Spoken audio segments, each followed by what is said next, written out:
Hello viewers, welcome to Compete IQ, your gateway to exam success. आज हम करेंगे top 25 GKGS MCQ PYQ practice set, जिसमें हमने most repeated previous year questions को include किया है। ये सेशन आप लोगों को सभी गवर्नमेंट एग्जामिनेशन में हेल्पफुल होगा, जिसमें भी GKGS पूछा जाता है।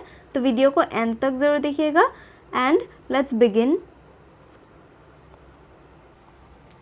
Rikhampada dance belongs to which state of India. Rikhampada dance जो है ये north eastern state Arunachal Pradesh में किया जाता है। तो correct answer is Arunachal Pradesh. Arunachal Pradesh का एक और इम्पोर्टेंट डांस है जो पूछा जाता है, वो है Wancho dance and re dance. ये दोनों डांसेस पूछे जाते हैं एग्जाम्स में, folk dances of Arunachal Pradesh. Meghalaya का एक इम्पॉर्टेंट डांस है दैट इज़ लाहो, ये बहुत ही ज़्यादा एग्जाम्स में बनते हैं।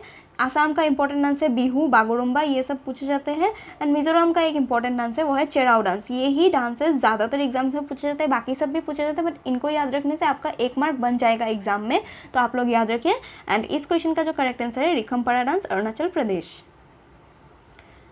Dree utsav is celebrated in which state of India. Then Dree उत्सव जो है, ड्री उत्सव भी सेलिब्रेट किया जाता है, ड्री डांस भी किया जाता है in Arunachal Pradesh of north eastern state India. तो correct answer is Arunachal Pradesh. Pandit Janki Prasad was associated with. Pandit Janki Prasad जो है is a famous Kathak dancer. तो correct answer is Kathak. An unsuitable boy is the autobiography of. An unsuitable boy जो है it is the autobiography of Karan Johar. तो correct answer is Karan Johar. Who among the following designed the India Gate. Following options में से जिन्होंने India gate design किया था वो थे एडवर्ड लुटियंस। तो correct answer is Edward Lutyens. And Edward Lutyens and Herbert Baker, इन दोनों ने मिलकर हमारे ओल्ड पार्लियामेंट बिल्डिंग को भी डिज़ाइन किया था। ओल्ड पार्लियामेंट बिल्डिंग के डिज़ाइनर कौन है? Then Edward Lutyens and Herbert Baker. India gate के designer Edward Lutyens. Correct answer Edward Lutyens. And जो न्यू पार्लियामेंट बिल्डिंग है, न्यू पार्लियामेंट बिल्डिंग के जो डिज़ाइनर है वो है विमल पटेल। एंड इनके जो इंपॉर्टेंट पॉइंट्स है न्यू पार्लियामेंट बिल्डिंग के, ये एग्जाम में आएंगे, आप लोग याद रखना। इस क्वेश्चन का करेक्ट आंसर है एडवर्ड लुटियंस। एंड एक आपका होमवर्क है कि ओल्ड पार्लियामेंट बिल्डिंग हमारे इंडिया में कब एस्टेब्लिश किया गया था।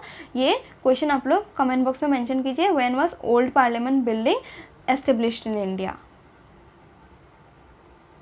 Madam Mephi festival is celebrated in. Medam Mephi festival जो है एक बहुत ही फेमस फेस्टिवल है ऑफ आसाम। इस फेस्टिवल में जो एंसेस्टर्स होते हैं, आहूम डायनेस्टी जो आसाम में रूल करती थी फॉर 600 ईयर्स, एंड इन्होंने 17 टाइम्स मुगल्स को हराया था, जो अभी बहुत ही ज़्यादा पॉपुलरिटी में है, न्यूज़ में है, पूछा जा रहा है एग्जाम्स में, आप लोग याद रखिए। Medam Mephi is festival of Assam celebrated by the Ahoms. Which theory was published by John Dalton in 1808। John Dalton ने जो बहुत ही फेमस थ्योरी दिया था एटॉमिक थ्योरी इन 1808, ये क्वेश्चन एग्जाम में बनता है। When was atomic theory discovered? Then 1808। Who gave atomic theory? John Dalton. And John Dalton ने 1808 में कौन सा थ्योरी दिया? Then correct answer is atomic theory. The word Swaraj was first used by Dadabhai Naoroji in the Congress session held in which place?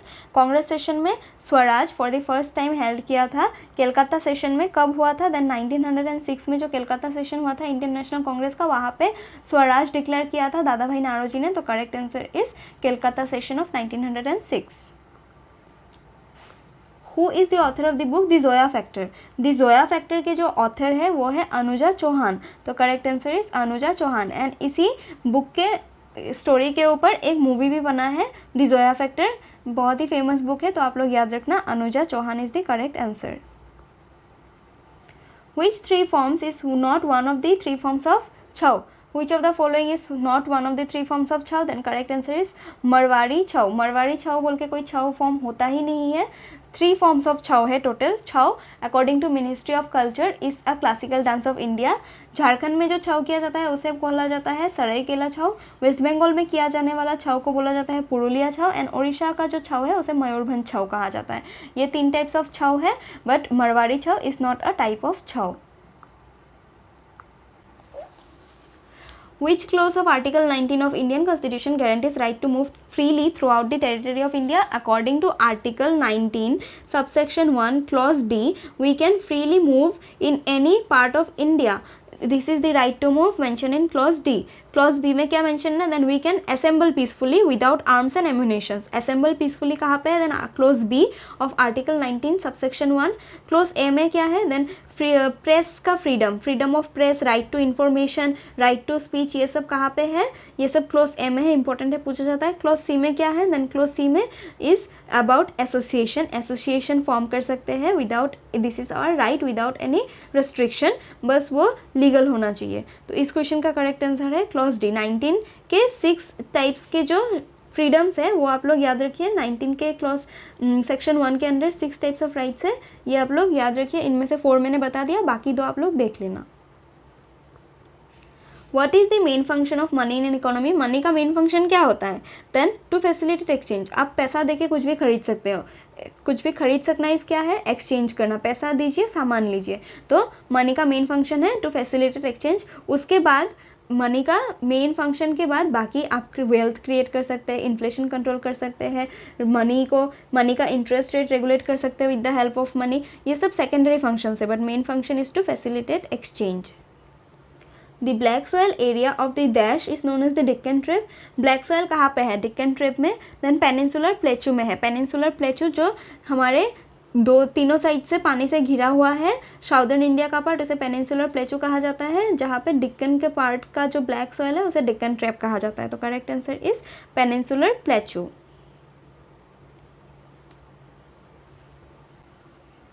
The Fall of a Sparrow is the autobiography of, The Fall of a Sparrow is the autobiography of Salim Ali. बहुत ही famous autobiography है, आप लोग याद रखना।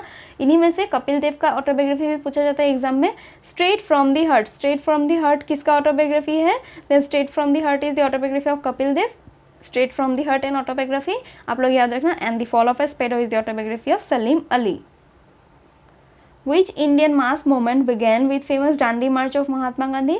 डांडी मार्च के साथ on 12th of March 1930 start हुआ था सिविल डिसोबीडियंस मूवमेंट। तो करेक्ट आंसर है civil disobedience movement. The length of men's kabaddi court in metres is, men's kabaddi court का जो लेंथ होता है वो होता है 13। वहीं पे अगर वुमेंस का पूछे देन इट इज़ 12। वुमेंस का कबड्डी कोर्ट का लेंथ होता है 12 मीटर एंड मैन का होता है 13 मीटर। तो correct answer is 13। When did the British East India Company start the permanent settlement system? Permanent settlement system जो है वो स्टार्ट किया था in the year 1793 by lord Cornwallis. Lord Cornwallis का नेम परमानेंट सेटलमेंट से associated है। कहाँ पे स्टार्ट किया था, फर्स्ट टाइम के लिए बंगाल में। ये दोनों पॉइंट्स आप लोग याद रखना। इस क्वेश्चन का करेक्ट आंसर है 1793। Who founded the Hindu reform organisation Brahmo Samaj? Brahmo Samaj किसने फाउंड किया था? Then correct answer is Raja Ram Mohan Roy founded the Brahmo Samaj in 1928 in Calcutta. And इसी में से एक और इम्पोर्टेंट है रामकृष्ण परमहंस। रामकृष्ण मिशन कब फाउंड किया था? Then Ramakrishna mission was founded in 1915 by Raja Ram Mohan Roy in Calcutta and Brahmo Samaj 1928 Calcutta by Raja Ram Mohan Roy. Which Indian singer is known as ghazal king? Following options में से जिस इंडियन सिंगर को गजल किंग जाना जाता है वो है जगजीत सिंह। तो correct answer is Jagjit Singh. The foundation of Sanchi Stupa was laid by which of the following kings? Sanchi Stupa was laid down by Ashoka Maurya king and ये कहाँ पे लोकेटेड है? मध्य प्रदेश में लोकेटेड है। अशोका से एक और इम्पोर्टेंट जो है अशोका पिलर इंस्क्रिप्शन, अशोका के कैपिटल से हमारे जो नेशनल एम्ब्लेम में 4 लायंस लिए गए हैं वो अशोका पिलर इंस्क्रिप्शन से लिए गए हैं।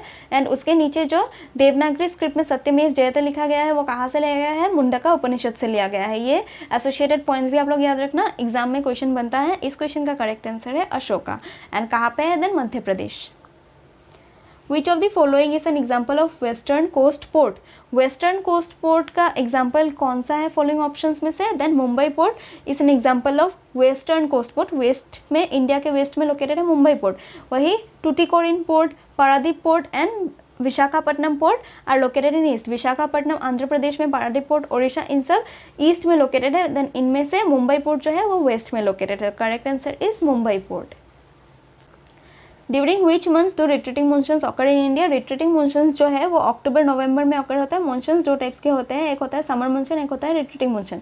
समर मॉनसून जो है बेसिकली जून या जुलाई से लेकर सितंबर तक एग्जिस्ट करता है। एंड अक्टूबर नवंबर में जो आता है वो होता है रिट्रीटिंग मॉनसून या तो फिर विंटर मॉनसून। तो करेक्ट आंसर इस क्वेश्चन का है अक्टूबर एंड नवंबर।